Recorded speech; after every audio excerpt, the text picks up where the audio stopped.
Assalamualaikum warahmatullahi wabarakatuh. Alhamdulillahilladzi khalaqal mauta wal hayata liyabluwana ayyuna ahsanu amalan. Sallallahu ala nabiyyina Muhammadin arsalahu Allahu syahidan wa mubasysyiran wa nadhira wa da'iyan ila Allah bi'idnihi wa sirajan munira. Wa ala alihi wa ashabihi wa sallama tasliman katsiran. Wa ba'du, qala Allah ta'ala fi kitabihil karim, man 'amila shalihan min dzakarin aw untha wa huwa mu'minun falanuhyiyannahu hayatan thayyibah walanajziyannahum ajrahum bi ahsani ma kanu ya'malun. Firman Allah dalam surah An-Nahl ayat 97. Siapa saja melakukan kebajikan, baik laki-laki maupun perempuan, dan dia orang yang beriman, maka kami akan memberikan kepadanya kehidupan yang baik di dunia, dan kami akan memberikan balasan yang lebih baik nanti di akhirat dari apa yang mereka kerjakan. Bapak, ibu-ibu, saudara-saudara jamaah Masjid Al-Muhajirin Kelapa Gading yang dirahmati oleh Allah. Alhamdulillah, pagi ini kita dipertemukan oleh Allah di tempat yang baik dengan orang-orang yang baik. Ya, orang yang berkumpul di masjid itu orang-orang baik semuanya, Pak ya. Orang-orang baik dalam acara yang baik ya, dengan niat yang baik. Mudah-mudahan kehadiran kita di tempat ini pagi ini membawa kebaikan bagi diri kita masing-masing, bagi keluarga kita, bagi lingkungan kita, bagi masyarakat kita, bagi negara kita. Karena negara itu dimulai dari unit yang paling kecil kan Pak, pribadi, keluarga. Kalau pribadi baik, keluarga baik ya, nanti negara jadi baik. Dan yang terpenting membawa kebaikan bagi agama kita ya. Seperti cita-cita kita yaitu izzul Islam wal muslimin. Kejayaan Islam dan umat Islam itulah yang kita dambakan. Bapak, ibu-ibu, saudara-saudara, pertemuan sebelumnya kita menginventarisasi amalan-amalan unggulan, amalan-amalan yang punya kredit poin yang tinggi, punya bobot nilai yang tinggi. Tapi bukan sekedar untuk kita kaji, untuk kita amalkan. Jangan sampai kita ya, tiap Ahad pagi ngaji. Ini Ahad yang keberapa Pak ngajinya Pak? Wallahu alam ya. Mungkin sudah sekian tahun ya. SKS-nya sudah berapa ya? Ya udah profesor semua ini Pak. Tapi yang terpenting adalah pengamalannya. Kita mengaji ini untuk diamalkan. Maka kuliah itu bukan untuk gagah-gagahan ya, untuk gelar, tapi untuk diamalkan.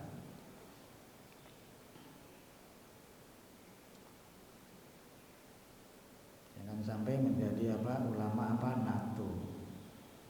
No action, talk only. Pinter ngomong ya, tapi tidak bisa mengamalkan. Maka Imam Al-Ghazali yang membagi manusia dikaitkan dengan ilmu itu ada 4. Yang pertama adalah orang yang tahu ditahunya. Yang pertama orang yang tahu ditahunya. Yang kedua adalah orang yang tidak tahu ditahunya. Yang ketiga orang yang tahu tidak tahunya.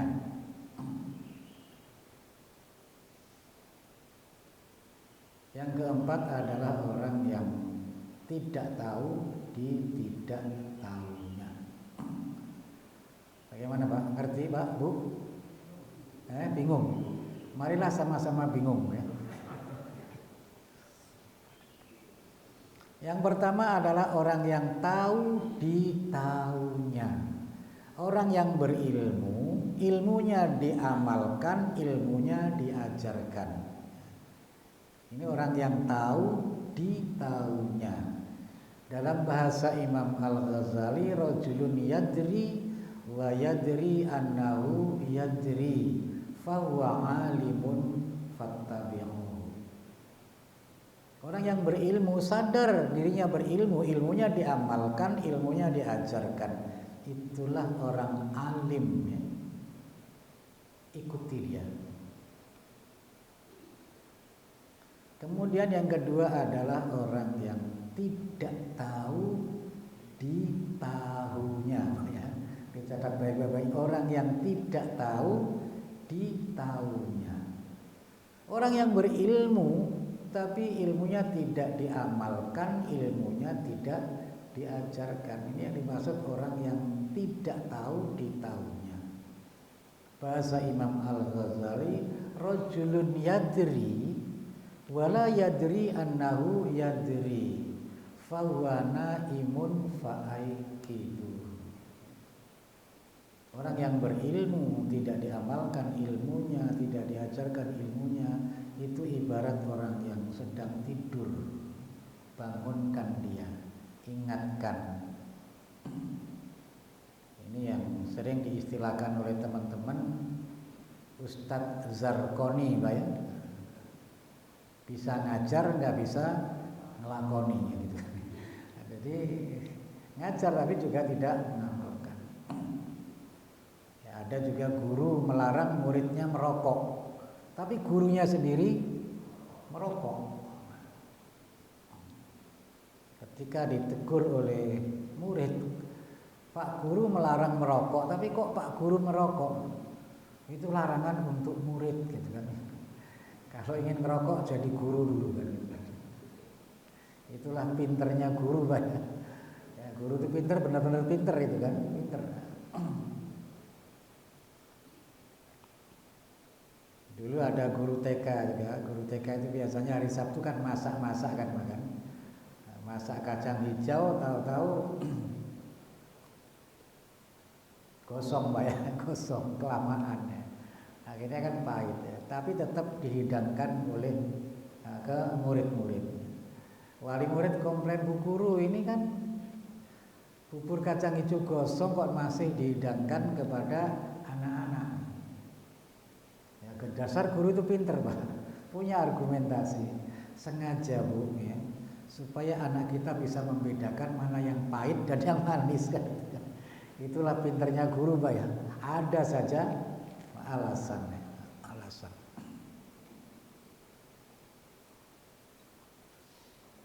Ya, orang judi juga kalau diingatkan punya argumentasi juga Pak ya, daripada saya korupsian mendingan judi. Jadi itulah manusia itu punya banyak alasan.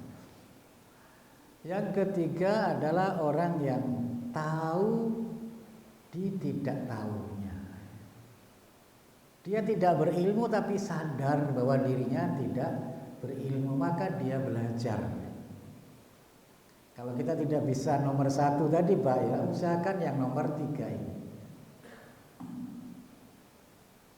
Rajulun la yadri wa yadri annahu la yadri fahuwa mustarsyidun fa'arsyiduhu. Orang yang tidak berilmu tapi sadar bahwa dirinya tidak berilmu, maka dia belajar. Itulah orang yang mengharapkan bimbingan, maka bimbinglah dia. Kemudian yang keempat adalah orang yang tidak tahu di tidak tahunya. Orang yang tidak berilmu tapi tidak sadar dirinya tidak berilmu, sok tahu. Rajulun la yadri wala yadri annahu la yadri. Orang yang tidak berilmu dan tidak sadar bahwa dirinya tidak berilmu. Fahuwa jahilun murakkabun fastanibuhu. Itulah orang yang bodoh kuadrat, ya. Maka jauhilah dia. Udah nggak bisa diurus lagi, Pak. Dinasihati malah merasa dia lebih pintar, ya. Lebih pintar. Maka kita mengkaji ini untuk kita amalkan. Dan manfaatnya, ya, manfaatnya amal ini bukan hanya untuk nanti di alam kubur, bukan hanya untuk di alam akhirat. Tadi dinyatakan oleh Al-Quran, di dunia ini sendiri bermanfaat. Kalau kita berbuat baik, bermanfaatnya bukan hanya di alam kubur, di alam akhirat. Di alam kubur, alam akhirat sudah pasti. Di dunia ini sendiri kalau kita berbuat baik, menyenangkan orang, menyenangkan lingkungan. Maka tadi ayatnya, surah apa tadi, Pak? An-Nahl, ya. Ayat 97, ya. Siapa saja melakukan kebaikan. Kalau siapa saja ini jangan dibatasin seperti yang tempo hari kami sampaikan, hanya khusus orang NU, khusus orang Muhammadiyah, mau NU, mau Muhammadiyah, Persis dan lainnya. Kalau mengalukan kebaikan dan dia orang yang beriman, kuncinya iman, bukan madhab, bukan organisasi. Falanuhyiyannahu hayatan thayyibah. Kami akan memberikan kehidupan yang baik. Berikan kehidupan yang baik. Jadi kalau kita berbuat baik itu ya membawa ketenangan batin, ya. Kalau kita berbuat maksiat, batin tidak bakal tenang, Pak, tidak bakal tenang. Maka orang membunuh orang itu biasanya menyerahkan diri, ya. Ada teguran batin, teguran dari lubuk hati yang sangat dalam.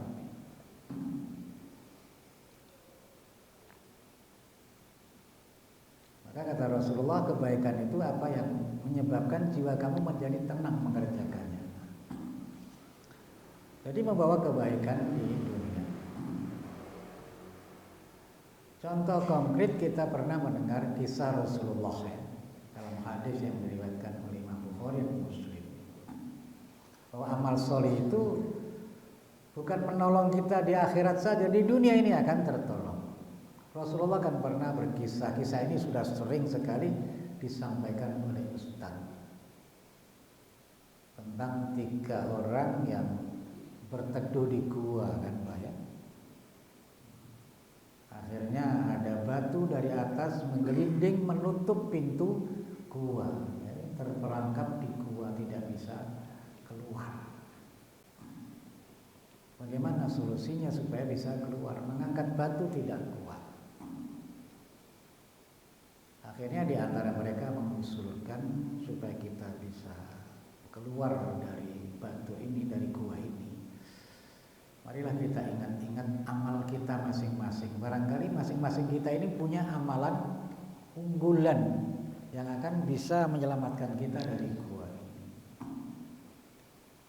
Maka masing-masing mengingat amalnya, Pak, ya. Maka di antara mereka ada yang mengingat kebaikannya terhadap orang tua.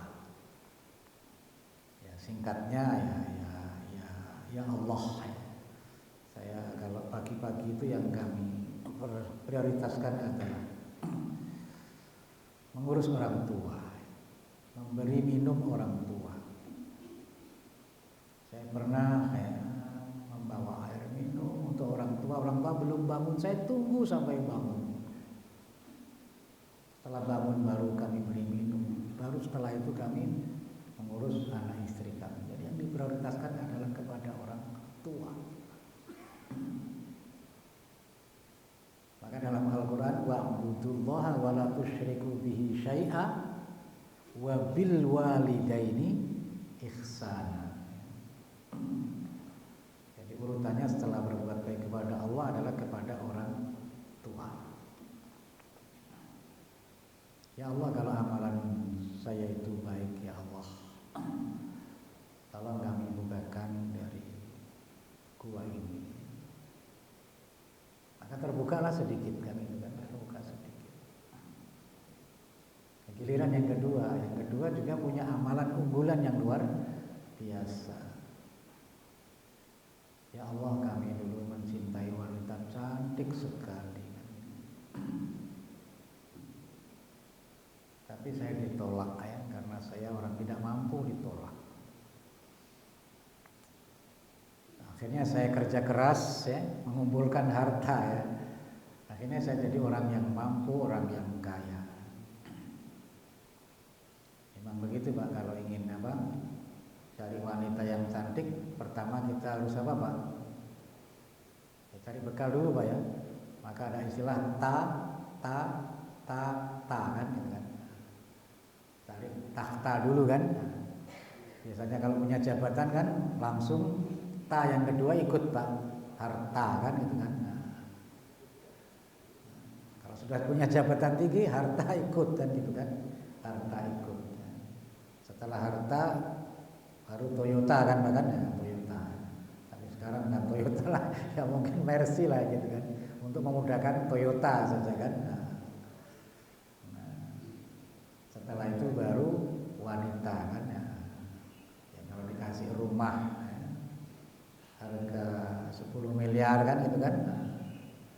Kemudian dikasih kendaraan berapa Pak? 3,5 miliar ya. Mercy seri S itu kan 3,5 miliar kan gitu kan. Terus dikasih belanja sebulan 100 juta ya. Mau Pak ya? Mau Pak. Wanita mau kan gitu kan. Kalau kurang namanya kurang ajar Pak ya. Dikasih rumah, kasih mobil, kasih belanja masih kurang ya, kurang ajar. Saya kumpulkan harta ya Allah. Tahu-tahu wanita ini kena paceklik ya. Akhirnya datang kepada kami minta bantuan.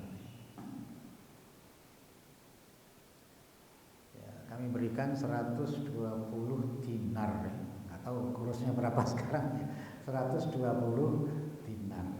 Dengan harapan saya bisa tidur dengan dia. Bisa tidur sekali saja 120 dinar. Ya setujulah. Anak yang kami cintai. Ya masih family kan itu kan.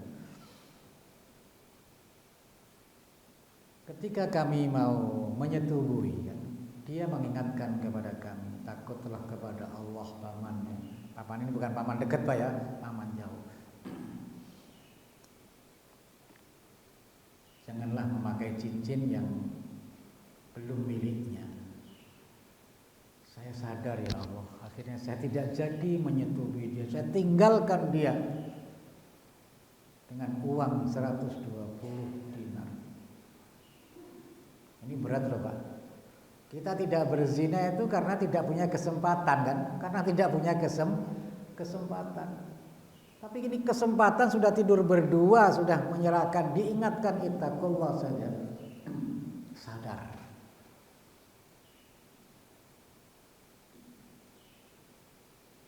Ya. Kalau orang mau berbuat maksiat terus tidak jadi melaksanakan, itu dicatat kebaikan. Tapi kalau karena kesadaran, tapi kalau kita mau mencuri gagal karena ada polisi ya itu lain persoalannya kan. Tapi karena kesadaran. Maka dulu ada perampok juga begitu. Saya dulu ya, perampok besar kan itu kan. Saya kalau ada polisi nggak jadi merampok. Tapi sekarang kan nggak ada polisi. Sekarang dari dalam kan. dorongan dari dalam. Maka perahu itu ada perahu pakai layar Pak ya, ada pakai motor kan gitu kan. Kalau Bapak kesini pakai perahu layar, perahu motor Pak? Pak ke masjid pakai motor Pak, dorongan dari dalam. Bukan karena malu tetangga, bukan karena dibangunin ya. Udah otomatis ada komputernya ya.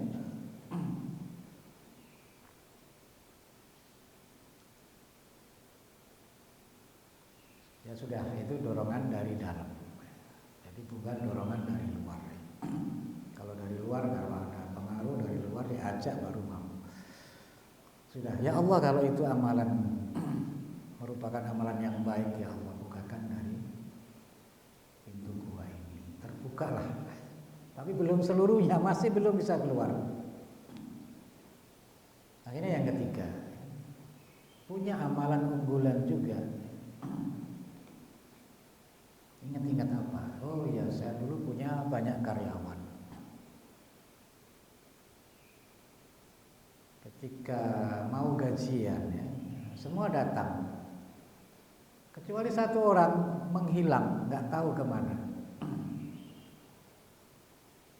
Akhirnya gaji dia saya belikan ya kambing kecil kan gitu kan. Akhirnya jadi besar, beranak, saya belikan macam-macam onta dan seterusnya sampai kami belikan budak untuk mengurusnya.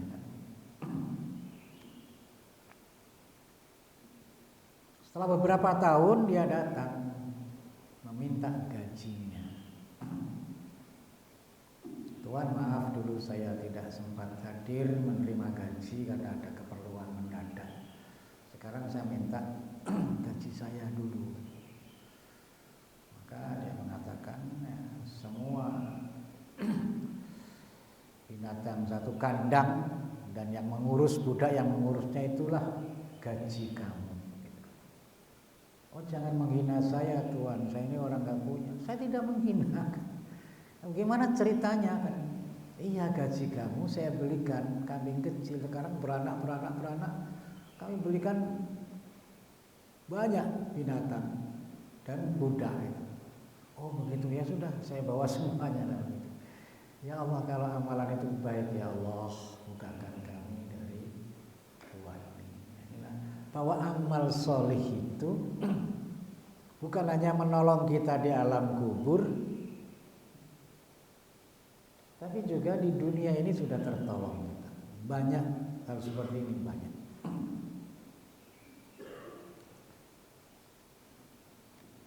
Maka Rasulullah menyatakan ya, ta'aruf ilallahi firraha ya'rifka firrita. Ingatlah kepada Allah kala kita senang ya. Nanti waktu sulit Allah akan menolong kita, Allah akan mengingat kita. Itu bukti ya bahwa amal itu akan menolong kita di dunia ini dan menyenangkan orang lain ya. Malaikat-malaikat ikut senang Pak. Sekarang ini malaikat ikut nimbrung kita Pak ya. Kita ngaji ini luar biasa. Ikan-ikan di laut ikut mendoakan kita. Semut-semut di lubang ya ikut mendoakan kita. Ini untungnya amal soleh Pak ya. Bukan hanya nanti di akhirat.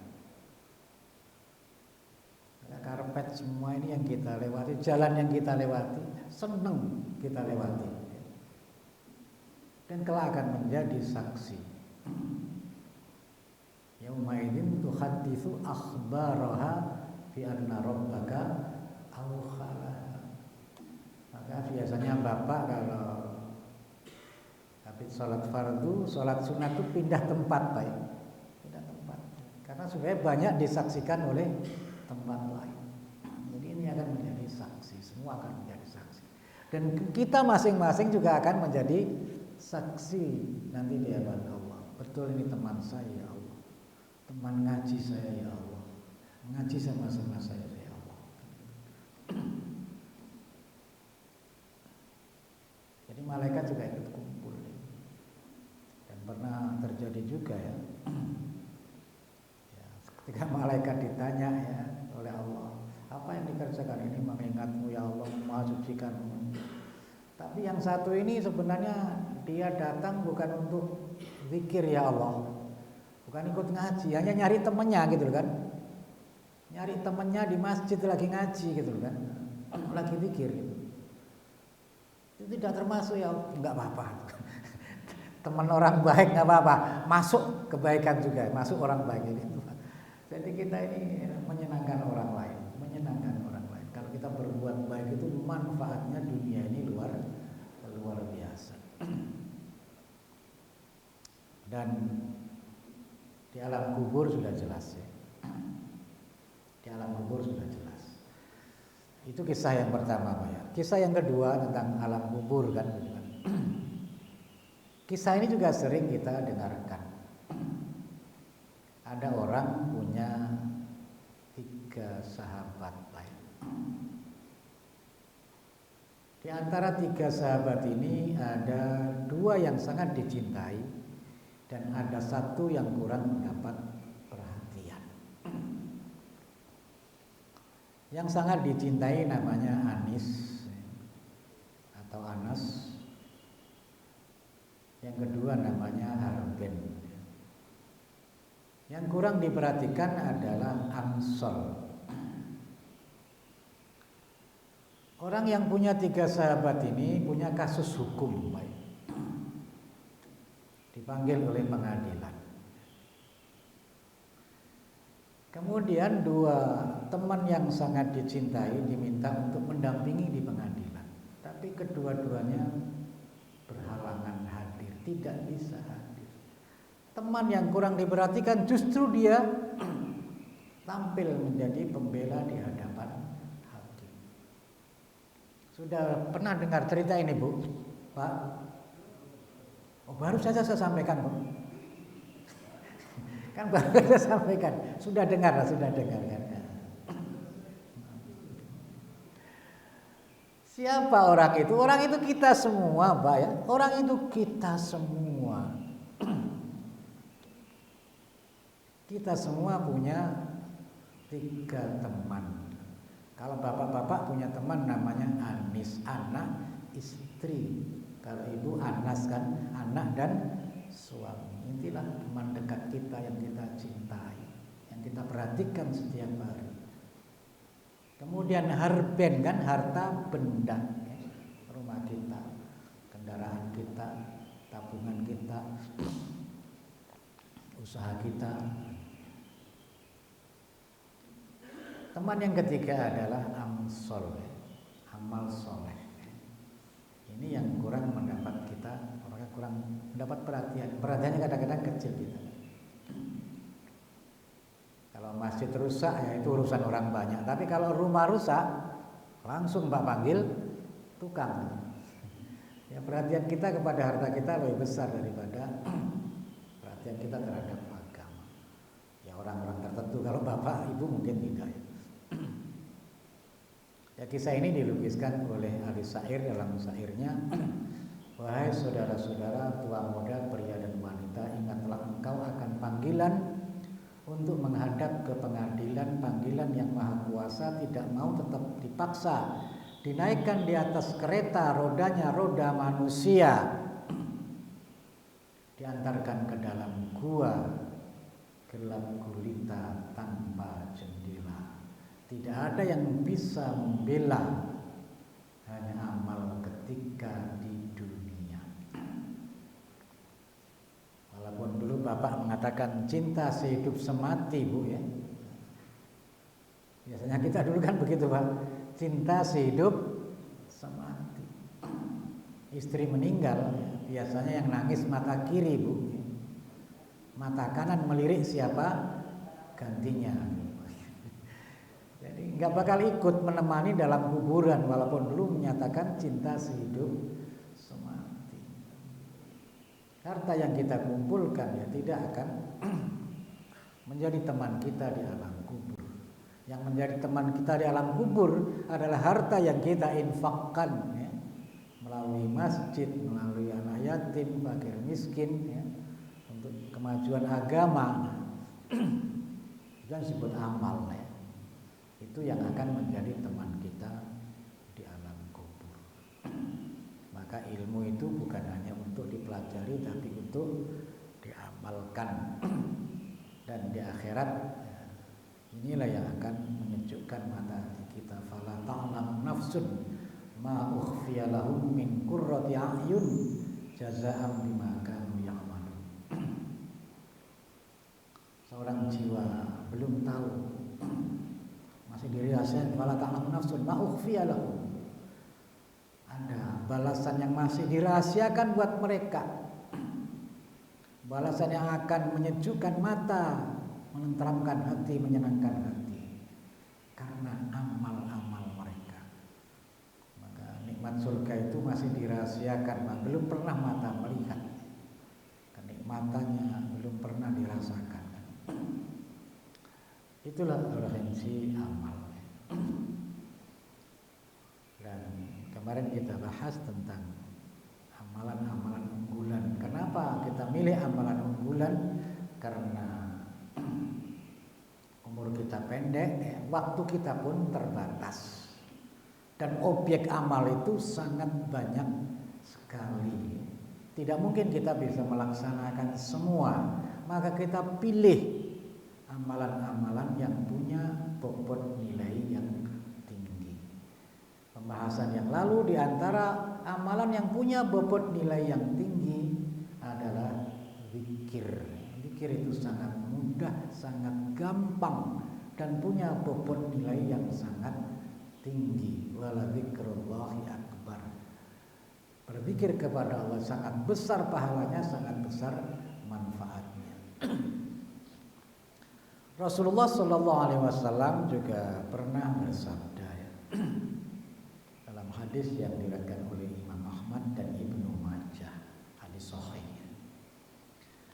Ala unabbiukum bi khairi a'malikum wa azkaha inda malikikum wa arfa'ya fi darajatikum wa khairil lakum min infaqi dhahabi wal wariki wa khairil lakum min an talqaw aduwakum fatadribu a'naqahum aw yadribu a'naqakum. Qalu bala ya Rasulullah. Qala dzikrullah. Hadis ini harus kita hafal Pak ya, untuk memotivasi kita gemar berzikir. Rasulullah mengatakan kepada sahabat, maukah kalian saya tunjukkan amalan yang paling baik, paling bersih di sisi Allah, paling ikhlas Pak ya. Dan amalan yang mampu mengangkat derajat yang tinggi di sisi Allah. Dan amalan yang lebih baik daripada sedekah emas dan perak. Dan amalan yang lebih baik daripada kamu berperang membela agama Allah, sehingga kamu bisa memenggal leher lawan atau lawan memenggal leher kamu.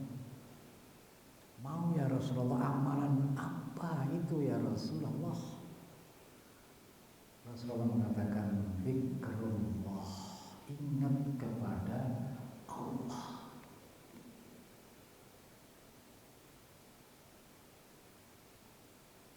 Nah, kita berzikir kepada Allah dalam setiap saat, Pak. Dalam setiap saat.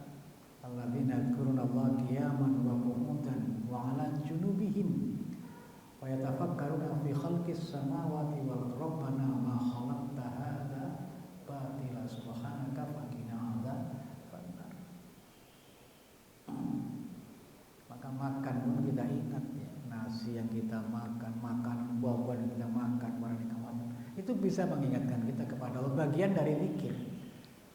Bukan hanya membaca kalimat thayyibah, merenungkan ciptaan alam ini juga bagian dari berzikir kepada Allah.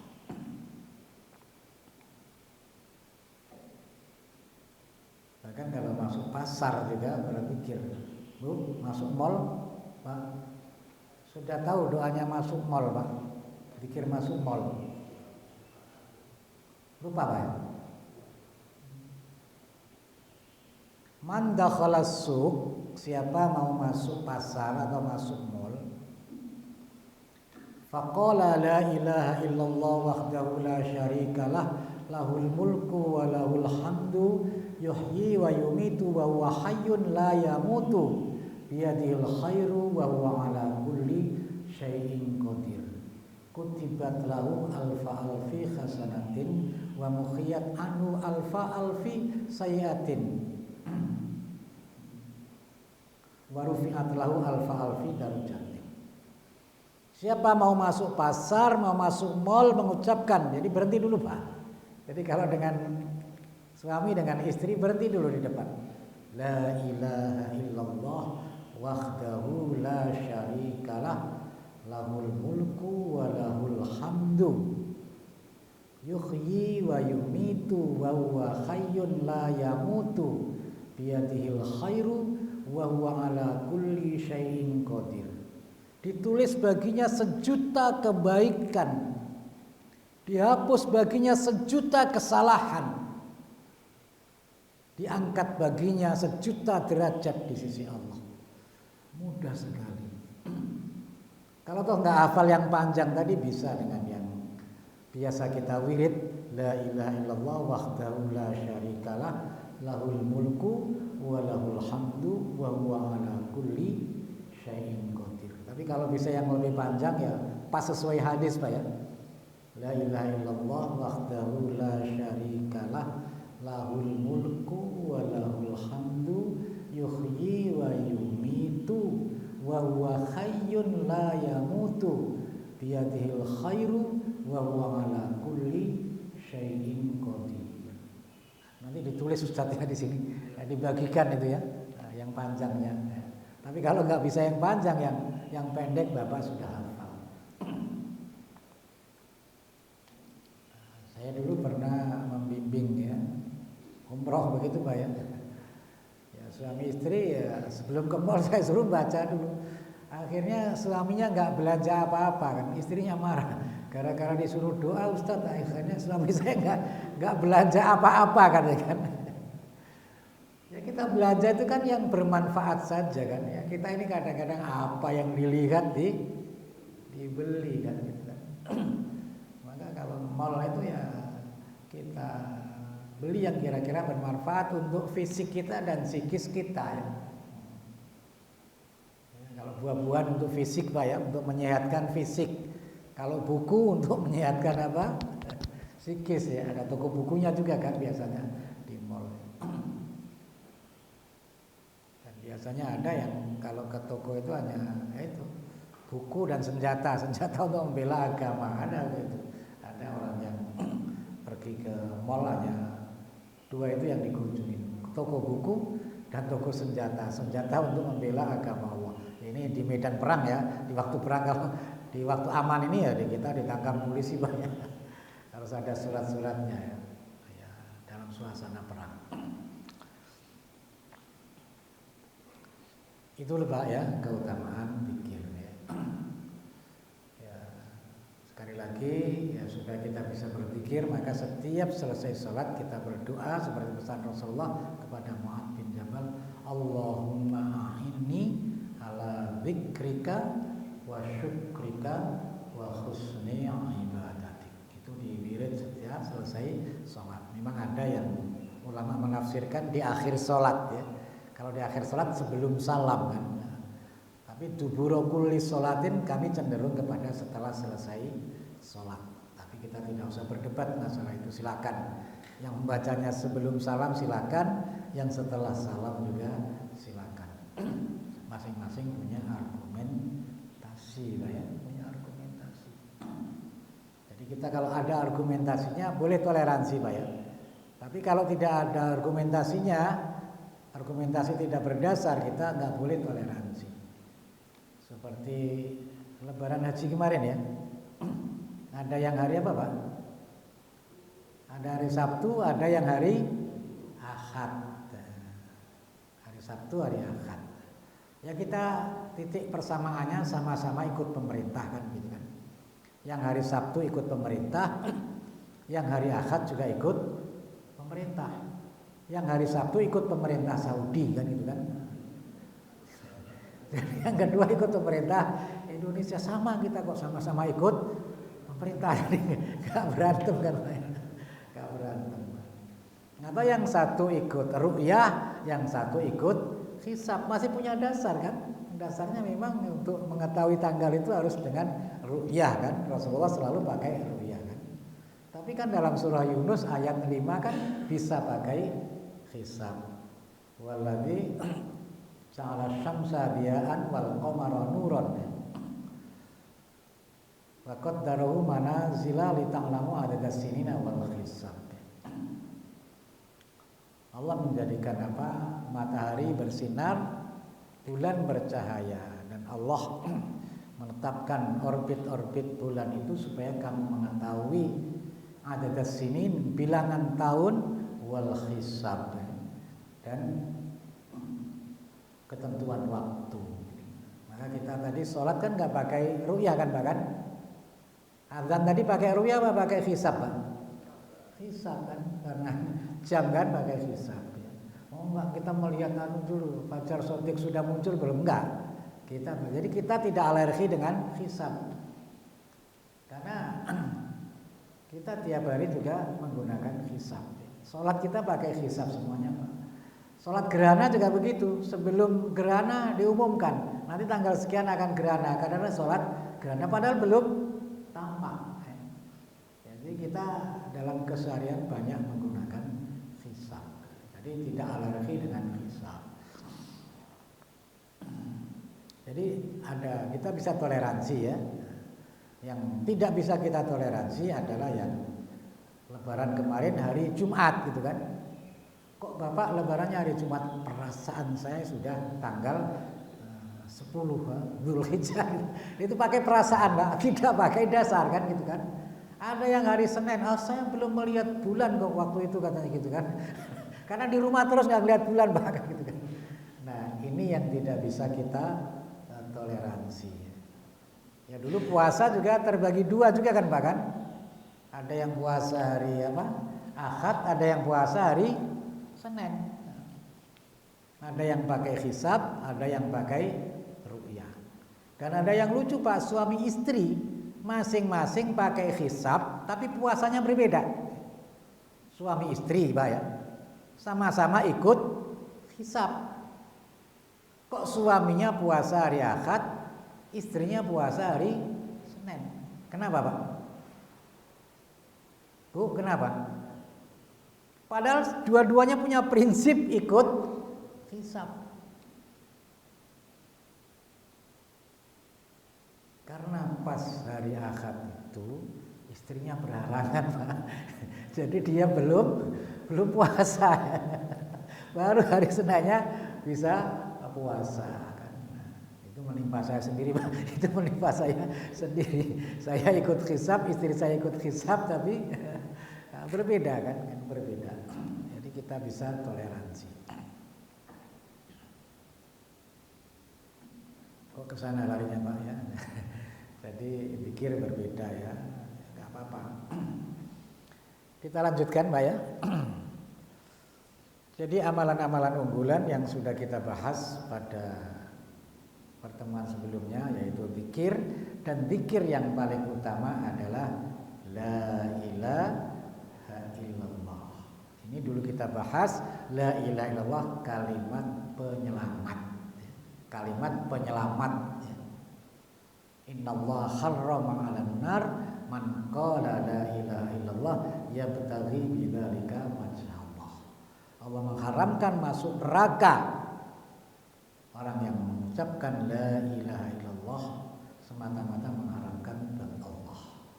Bukan karena mau kawin, bukan karena dipaksa, tapi tumbuh dari lubuk hati yang sangat dalam. Itu yang sudah kita bahas ya, keutamaan la ilaha illallah. Kemudian keutamaan yang kedua adalah kalimat sawa. Kalimat akan yang mempersatukan semua kita ya. Apapun sukunya, apapun bangsanya, apapun mazhabnya kan, apapun alirannya, apapun partainya. Kalau dia menyatakan la ilaha illallah adalah saudara kita. larangan kalau itu lawan sudah menyatakan la ilaha illallah tidak boleh kita pegang. Walaupun pura-pura kita tidak tahu dalamnya, kita tahu lahirnya sudah menyatakan la ilaha illallah adalah saudara kita. Ini yang sudah kita bahas ya. Jangan sampai masalah-masalah yang tidak prinsip menyebabkan kita retak ya. Yang imam ada yang bismillahnya keras, ada yang bismillahnya pelan ya. Jadi kalau di sana bismillahnya nggak kedengaran, pindah masjid bahkan, pindah masjid. Di sana bismillahnya keras, bid'ah, pindah masjid juga. Jangan ya, semua punya argumentasi. Kalau mazhab Syafi'i kan bismillahnya keras kan gitu kan. Idza qara'tumul Fatihata faqra'u bismillahirrahmanirrahim kan gitu kan. Fa inna ihda ayatiha. Atau Abu Hurairah pernah jadi imam ya. Bismillahnya keras kan gitu kan. Selesai sholat menyampaikan kepada jamaah, sholat saya tadi seperti sholat Rasulullah Sallallahu Alaihi Wasallam. Tapi ada yang bismillahnya pelan juga punya dasar. Hadis yang diriwayatkan oleh Aisyah, dari Aisyah diriwayatkan oleh Imam Muslim. Karena Rasulullah Sallallahu Alaihi Wasallam yastaftihus sholata bitakbir. Rasulullah memulai sholat dengan takbir, nggak ada bacaan lain kecuali takbir.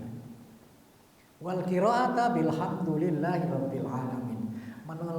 Memulai bacaan dengan alhamdulillahi rabbil alamin. Tidak kedengaran bismillahnya. Maka Imam Malik memang tidak membaca, Pak, tidak membaca bismillah.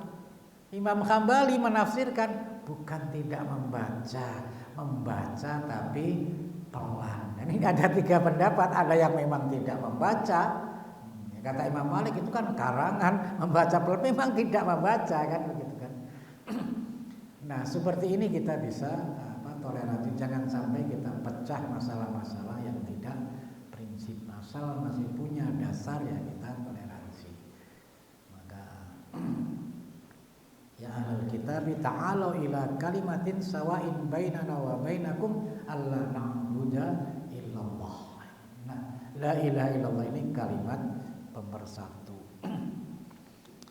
Kemudian hari ini akan kita tambah bahwa masih ada waktu Pak ya? Sebentar lagi. La ilaha illallah adalah kalimatul ahdi. Kalimatul ahdi. Apa kalimatul ahdi? Perjanjian primordial.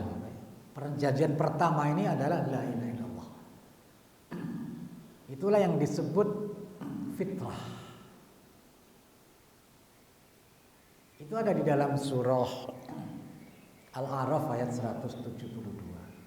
Wa id akhadha rabbuka min bani adama min dhuhurihim dzurriyyatahum wa ashhadahum ala anfusihim alastu bi rabbikum qalu bala syahidna an taqulu yaumal qiyamati inna kunna an hadza ghafilin aw taqulu innama asyraka abauna min qablu wa kunna dzurriyyatan min ba'du afatuhlikuna bima fa'alal mubtilun. Surah Al-A'raf ayat 172 dan 173. Ingatlah kata Allah. Ingatlah ketika Allah mengeluarkan dari tulang punggung anak cucu Adam keturunan mereka, bakal keturunan mereka. Lalu Allah mengambil kesaksian kepada bakal manusia ini. Alastu bi rabbikum, bukankah saya ini Rabb kamu? Qalu bala. Betul ya Allah, engkau adalah. Qalu bala syahidna. Betul ya Allah, kami bersaksi bahwa engkau adalah Rabb kami. Jadi ketika Nabi Adam dan Ibu Hawa bertemu di Arafah, ya, di Jabal Rahmah, itu semua benih yang akan menjadi manusia telah diambil kesaksian. Alastu bi rabbikum, ya Allah mampu, ya, mampu bikin bicara kan. Yang nanti tangan kita bicara juga mampu kan. Alastu bi rabbikum qalu bala syahidna. Maka Rasulullah mengatakan bukan kullu apa Pak? Rasulullah mengatakan ya, kullu mauludin ya yuladu alal fitrah. Setiap bayi lahir itu mempunyai fitrah. Fitrah di sini bukan bersih dari dosa. Memang bayi bersih dari dosa. Wala taziru waziratun wizra ukhra. Tapi yang dimaksud fitrah di sini bukan itu. Yang dimaksud fitrah di sini adalah kalimat tauhid, kalimat la ilaha illallah. Sekalipun orang tuanya musyrik kafir, Pak. Bayi itu lahir punya keimanan la ilaha illallah, ini fitrah. Fa abawahu yuhawidanihi au yunassiranihi au yumajjisanihi. Yang menyebabkan fitrah ini menyimpang adalah milieu, lingkungan orang tuanya. Maka kalau orang tuanya kafir, anak ini akhirnya menjadi kafir, fitrahnya tertutup. Kafir itu menutup fitrah.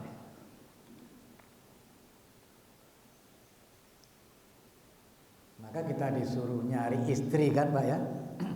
Dan di antara orang tua ini yang dominan adalah istri Pak. Yang dominan istri. Contoh dalam Al-Quran, anaknya Nabi Nuh kafir Pak ya. Siapa Pak? Kan'an ya. Karena ibunya Wa'ilah itu kafirah. Kafirah. Anak angkatnya Fir'aun jadi nabi. Kenapa? Karena istri Fir'aun itu mukminah, sholihah. Dulu masih bisa Pak hukum begitu, orang kafir menikah dengan apa? Orang Islam menikah dengan orang kafir, masih hukum itu masih berlaku. Sekarang kita tidak boleh kan? Maka sekarang kalau orang Islam istrinya Nasrani, anaknya ikut Nasrani kan? Artis-artis kita kan begitu kan?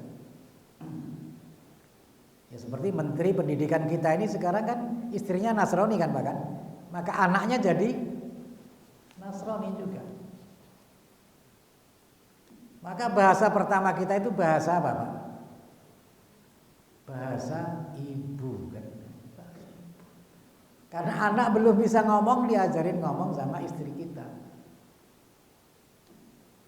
Maka Islam mengajarkan kepada kita suruh cari pasangan yang sholihah kan gitu kan. Cantik nggak apa-apa, kaya nggak apa-apa, yang penting apa? Sholihah. Ya itu yang saya cari Ustaz gitu.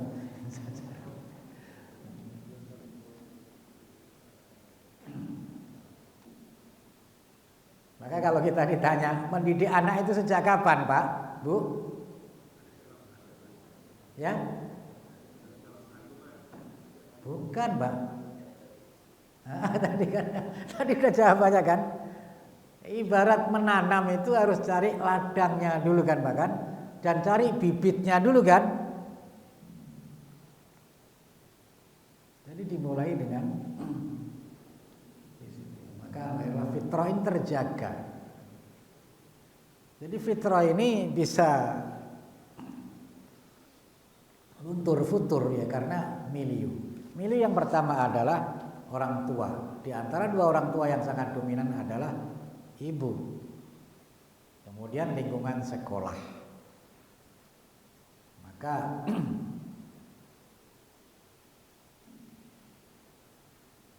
banyak orang tua menyekolahkan anaknya tidak mau di negeri Pak ya. Karena negeri itu gurunya juga ada yang non muslim. Dan guru itu sangat dominan kepada murid. Ya seperti yang pernah kami sampaikan ya. Zaman Orde Lama Pak ya. Zaman Orde Lama itu kan yang dominan kan PKI dulu kita kan PKI. Tahun 60-an itu kan PKI. Itu anak-anak didoktrin Pak ya. Anak-anak mari minta permen sama Allah. Ya Allah minta permen. guru ini kita harus pandai-pandai mencari guru, Pak ya. Bisa melenceng anak kita. Akhirnya mana anak permennya? Nggak ada Bu Guru. Sekarang minta sama Bu Guru. Bu Guru minta permen. Dikasih satu. Jadi anak-anak Tuhan itu tidak ada. Yang tidak bisa dilihat jangan diyakini. Akhirnya ada yang cerdas sana itu Pak, ke depan. Teman-teman melihat otak Bu Guru enggak? Tidak. Oh berarti Bu Guru tidak punya otak. Ini yang cerdas saya. Jadi untuk masih ada yang cerdas Pak ya. Masih ada yang cerdas. Maka lingkungan di sekolah maka walaupun mahal ya. Kadang-kadang ya orang tua memberangkatkan anaknya ke pesantren kan supaya fitrah ini terjaga. Kemudian lingkungan masyarakat Pak ya. Maka Rasulullah Shallallahu Alaihi Wasallam ya berpesan al-jar qoblad dar. Pilih tetangga sebelum rumah. Jadi kalau kita mau beli rumah jangan melihat rumah itu bagus, murah. Tapi lihat lingkungannya, di sana ada masjid tidak.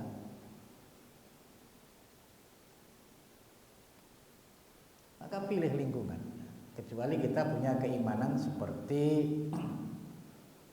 ikan Pak ya nggak masalah.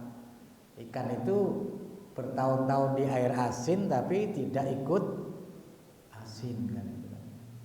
Ya, kalau kita hidup di lingkungan yang tidak kondusif ya, yang tidak islami ya nanti anak-anak kita bahkan anak-anak kita ya, sekolah juga begitu. Kalau sekolah umum gitu kan temennya begitu juga non muslim, kadang-kadang anak kita ke bawah. Anak itu kadang-kadang banyak dipengaruhi oleh teman juga, oleh guru, oleh teman.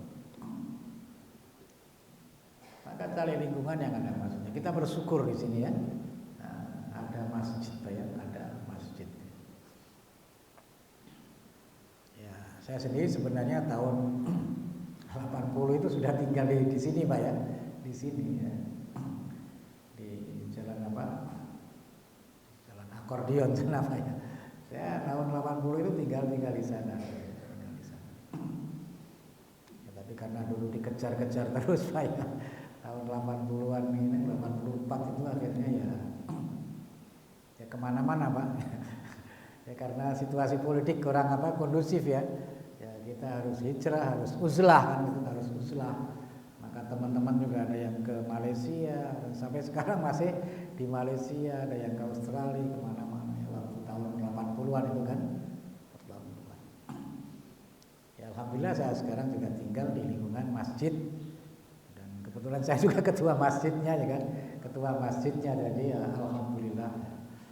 Inilah untuk membina fitrah kita. Dan Firaun sendiri kan punya fitrah kan. Cuman fitrah ini kalau dalam kondisi senang tertutup ya. Tapi kalau sudah kepepet ya, fitrah itu tumbuh kembali. Maka Firaun waktu mau tenggelam dia menyatakan iman ya. Dengan Tuhannya Bani Israel kan gitu kan. Itu fitrahnya tumbuh. Sama dengan orang-orang kita yang kadang-kadang tidak pernah pakai peci ya, tidak pernah pakai jilbab ya. Ketika ditangkap KPK diadili pakai peci Pak, pakai jilbab. Itu namanya Pak, fitrahnya Pak tumbuh, fitrahnya tumbuh ya. Ya sudah ya, kita ini semuanya punya fitrah ya, punya fitrah. Maka fitrah ini kita jaga, kita pelihara, kita ngaji Al-Quran, dengerin ceramah-ceramah seperti ini ya. Ya mudah-mudahan Allah memberikan hidayah kepada kita sampai akhir hayat kita tetap membawa fitrah. Innalladzina qalu rabbunallahu tsumma istaqamu tatanazzalu alaihimul malaikatu alla takhafu wa la tahzanu wa abshiru bil jannati allati kuntum tu'adun. kisah yang terakhir karena tadi ada murid, maka kisah yang terakhir ada guru mengabsen murid, Pak ya. Ada murid namanya aneh, Pak ya. Ada murid namanya aneh. W Taufik WWWW. Siapa nak yang namanya W Taufik WWWW? Saya Bu Guru. Itu artinya apa nak? Wabillahi taufik wal hidayah. Wassalamualaikum warahmatullahi wabarakatuh.